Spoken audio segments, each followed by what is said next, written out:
بسم اللہ الرحمن الرحیم قال اللہ تبارک و تعالی فی کلامہ المجید کنتم خیر امت اخرجت للناس قال النبی صلی اللہ علیہ وسلم خیر الناس من ينفع الناس او کما قال علیہ الصلاة والسلام صدق اللہ العلی العظیم وصدق رسوله النبی الکریم ونحن على ذلك من الشاہدین والشاکرین والحمد للہ رب العالمین۔ جمعیت علماء ہند اور اس کی شاخ جمعیت علماء کرناٹک کی جانب سے آج کا یہ انتہائی اہم اجلاس ایک مخصوص دائرے میں منعقد ہے، مخصوص اجلاس ہے جس میں مخصوص احباب کو شرکت کی دعوت دی گئی ہے، کوئی عام اجلاس یہ نہیں ہے۔ اور اس اجلاس کی بہت ساری خصوصیات ہیں۔ حالانکہ یہ اجلاس جس نوعیت کا ہے، یہ کام اگر جمعیت علماء ہند کے علاوہ کسی اور تنظیم کی جانب سے اللہ تبارک و تعالی لیے ہوتے تو شاید وہ لوگ اس کو بہت بڑے میدان میں بڑی تشہیر کے ساتھ اور پورے ملک کی واہ واہ سمیٹنے کے جذبے سے منعقد کرتے، لیکن یہ جمعیت علماء ہند کی خصوصیت ہے کہ یہ اپنے کاموں کو واجبی اور ضروری حد تک اس کی تشہیر کو ضروری سمجھتی ہے، وہ بھی ادھر چند سالوں سے تشہیری میدان میں مجبوراً آنا پڑا ہے، ورنہ آج کے اس اجلاس کے صدر اور جمعیت علماء ہند کے صدر محترم حضرت مولانا سید محمود اسعد مدنی صاحب دامت برکاتہم ہمیشہ یہ فرماتے ہیں، جب ان سے عاملہ میں یہ گزارش کی گئی کہ ہمارے کیے جانے والے کاموں کو عوامی سطح پر لانا بہت ضروری ہو گیا ہے، لوگ کام نہیں کرتے ہیں اور تشہیری ذرائع استعمال کرتے ہیں، جس کی وجہ سے لوگ شبے میں پڑ گئے ہیں اور سوالات کا ایک سلسلہ کھڑا ہو چکا ہے کہ بھئی جمعیت علماء کیا کر رہی ہے۔ بہت ساری جگہوں میں یہ سوال ہوتا ہے، جمعیت علماء کیا کر رہی ہے۔ یہ سوال تنقیدی اعتبار سے بھی کیا جاتا ہے، اور یہ سوال اس لیے بھی ہوتا ہے، مخلصانہ بھی ہوتا ہے، اس نیت سے کہ جمعیت علماء سے بہت زیادہ توقعات وابستہ ہو گئی ہیں ملک کی عوام کو، مسلمانوں کو، تو مخلصانہ سوال کرتے ہیں۔ تو حضرت صدر محترم یہی فرماتے کہ بھی اپنے کام کو جاری رکھیں، جب اللہ تعالیٰ کو پھیلانا منظور ہوگا ہو جائے گا۔ کام تو ہم لوگوں کے لیے نہیں کر رہے ہیں، وہ اللہ کے لیے کر رہے ہیں، اور اللہ کے علم میں سب کچھ۔ لیکن گزشتہ چند سالوں سے بڑی شدت کے ساتھ اس ضرورت کو محسوس کیا گیا کہ وہ واجبی مقدار ہی میں صحیح کاموں کو لوگوں کے سامنے لانا چاہیے۔ آج کا یہ اجلاس جمعیت علماء ہند کی جانب سے وہ نظام جو NEP نیو ایجوکیشن پالیسی کے لاگو کیے جانے کی بات سامنے آئی تو دینی مدارس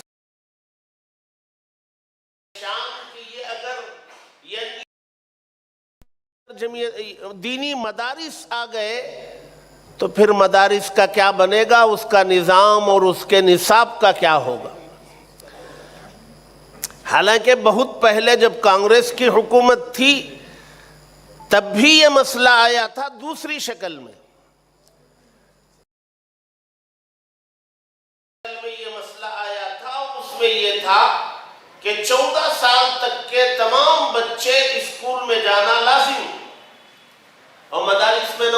سال کے بچے آیا کرتے ہیں. 14 سال تک اگر اسکول لازم کر دی جائے تو 15 سال کی عمر میں بچے کم کو آئیں گے, حفظ کم ہوگا, اور آگے کی تعلیم کا سلسلہ کب تک وہ جاری رکھ سکیں گے. یہ جمعیت علماء ہند ہی تھی, ہمارے صدر محترم ہی تھے جنہوں نے اس کے مقابلے میں میدان میں اپنے آپ کو اتارا اور اس وقت کی حکومت کو مجبور اس قانون میں, اس ایکٹ میں یہ گائیڈ لائن جاری کرے کہ جو بچے دینی مدارس میں ہیں وہ اس قانون سے مستثنا. وہ گائیڈ لائن اس میں شامل کی گئی اور دینی مدارس کو ان کے چنگل سے آزاد کرانے میں جمعیت علماء ہند نے, صدر محترم نے ہمارے کامیابی حاصل کی. ایک نئی شکل انہوں نے, خاموش نہیں بیٹھیں گے, آپ حل نکالیں گے, ایک اور مسئلہ کھڑا کریں گے. یہ تو ان کا سلسلہ ہے. اب NEP کے ذریعے مدارس میں اسکول کی تعلیم کو یا اس کے متعینہ موضوعات کو لازم کرنے کی بات کی گئی, اور جمعیت علماء ہند نے بہت غور و فکر کر کے, بہت سوچ و بچار کے بعد NIOS جو سرکار کا ایک شعبہ ہے اور فاصلاتی تعلیم کا نظام چلاتا ہے, آزادانہ تعلیم کا نظام چلاتا ہے, جمعیت علماء ہند نے اس سے الحاق کیا اور اسٹڈی سینٹر قائم کیا, اور قائم کر کے دینی مدارس میں پڑھنے والے طلبہ جو 14 سال کی عمر سے زائد ہیں ان کو ڈائریکٹ براہ راست SSLC میں بٹھانے کا نظام بنایا. اور بہت سارے مدارس میں جنہوں نے چاہا کہ وہ منتخب موضوعات کا درس بھی ہو, سبق بھی ہو, تو آن لائن تعلیم کا نظام مدارس میں جاری کروایا. پونا سے P انعامدار صاحب کی یونیورسٹی سے اس کا نظام بنایا. طلبہ اپنے مدرسے میں ہے, روزانہ 1.5 گھنٹہ 2 موضوعات کا سبق ہوتا ہے, اور ان کا جب امتحان آتا ہے, سینٹر امتحان کا جو پڑتا ہے وہاں جا کے طلبہ امتحان لکھتے ہیں. اور SSLC اکثریت 99% SSLC پاس کر رہے طلبہ, دینی مدارس کے طلبہ بھی, اساتذہ بھی. اور یہ سند یہ برابر کا درجہ رکھتی ہے. جو روزانہ کی اسکول پڑھ کر جو سند لی جاتی ہے یہ اس کے مساوی ہے, برابر. یہ جمعیت علماء ہند نے پیش کیا, اور پیش فقط نہیں کیا, یہ پورے ملک میں اس کی لہر چلائی اور سینکڑوں طلبہ نے اس سے فائدہ اٹھایا. آج جو اجلاس منعقد ہے وہ اس اجلاس میں اسٹڈی سینٹر کے صوبہ کرناٹک کے 400 SSLC پاس طلبہ, کچھ سیکنڈ ایئر پاس طلبہ کو اسناد تقسیم کی جائیں گی. یہ بہت بڑا کارنامہ ہے, تاریخی کارنامہ ہے جمعیت علماء کا. اور اس سے پہلے بھی طلبہ پاس ہو چکے ہیں, شاید وہ تعداد آئے گی بعد میں. 1000 سے زائد تعداد ہو چکی ہے کرناٹک میں. تو NEP کے ذریعے ایک مسئلہ لاگو کرنے کی کوشش کی, جمعیت علماء نے اس کا حل نکالا. اور مسلمان نوجوان جو ہے احساس کمتری کا شکار ہو رہے تھے, ان کی جسمانی ذہنی تربیت کی ضرورت تھی. جی اللہ کے نبی صلی اللہ علیہ وسلم نے فرمایا ایمان اور بزدلی یہ جمع نہیں ہو سکتے, اور کہیں نہ کہیں مسلمان اس کی جسمانی اور ذہنی تربیت کی ضرورت تھی. وہ بھول رہا تھا کہ وہ کس کا امتی ہے, وہ بھول رہا تھا کہ اس کا تعلق کس امت سے ہے. تو اسے یاد دلانے کی ضرورت تھی. وہ جو غفلت کا شکار تھا, اپنی غیر ضروری مصروفیات میں تھا, اس کو نکال کر جسمانی اور ذہنی تربیت کے لیے جمعیت یوتھ کلب قائم کیا. اور اس کو الحاق کیا بھارت اسکاؤٹ اینڈ گائیڈ سے. اس لیے کیا کہ ہم مدارس کے طلباء، مکاتب کے طلباء ٹوپی داڑھی والے ورزش بھی کریں گے کہیں تو ہمیں جوڑ دیا جاتا ہے کہیں اور سے. تو اس اسکاؤٹ اینڈ گائیڈ یہ سرکار کا ایک شعبہ ہے، اور اس شعبے کے تحت جو کام کیا جائے، ہم اپنے نوجوانوں کو، چاہے وہ مدارس سے منسلک ہوں، چاہے وہ اسکول کالجوں سے منسلک ہوں، ان کو اسکاؤٹ اینڈ گائیڈ دے کر ان کی جسمانی اور ذہنی تربیت دینے کا نظام بنایا. اور تقریباً پورے ملک میں 35-40 ہزار تک نوجوانوں کو اس کی تربیت دی جا چکی ہے. اور اس کے مختلف مرحلے ہیں، درجات ہیں. ہر مرحلے پر ان کو ایک سند ملتی ہے، اس کے بعد دوسرا مرحلہ شروع ہوتا ہے. تو الحمدللہ یوتھ کلب کے ایک مرحلے سے کامیاب ہونے والے 219 طلباء کو یہاں سے سند دی جائے گی. یہ کام اگر کوئی اور تنظیم کی ہوتی نا تو آج ساری میڈیا ہوتی، مین اسٹریم میڈیا ہوتی. یہ معمولی کام نہیں ہے.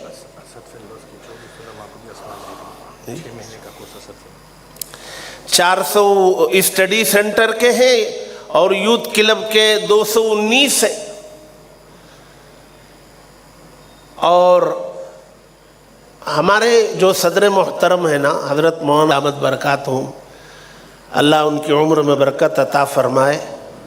عجیب و غریب دماغ اللہ نے دیا ہے. ایک ساتھ 20 کام کرتے ہیں.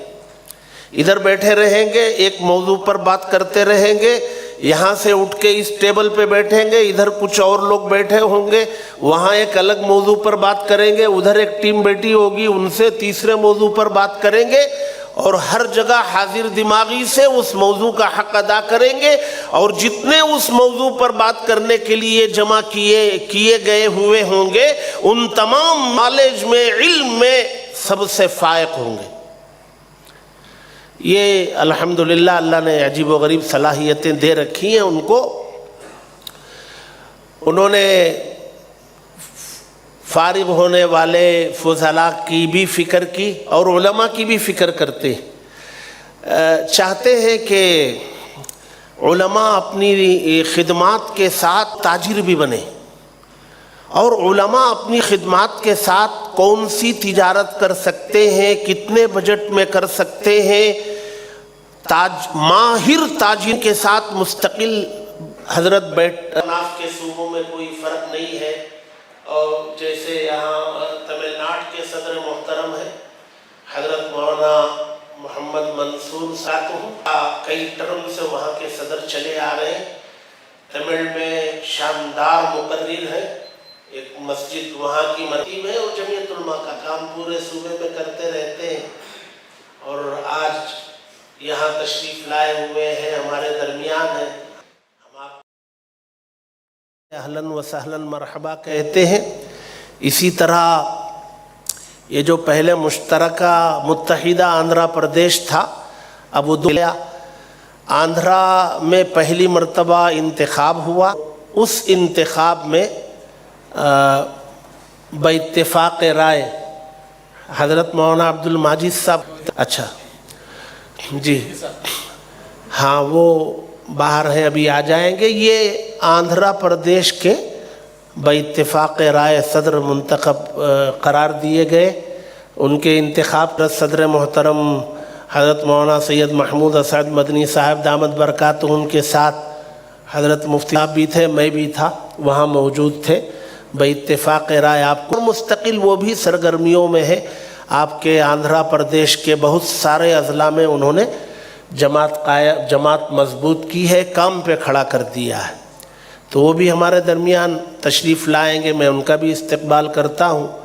اسی طرح مرکز سے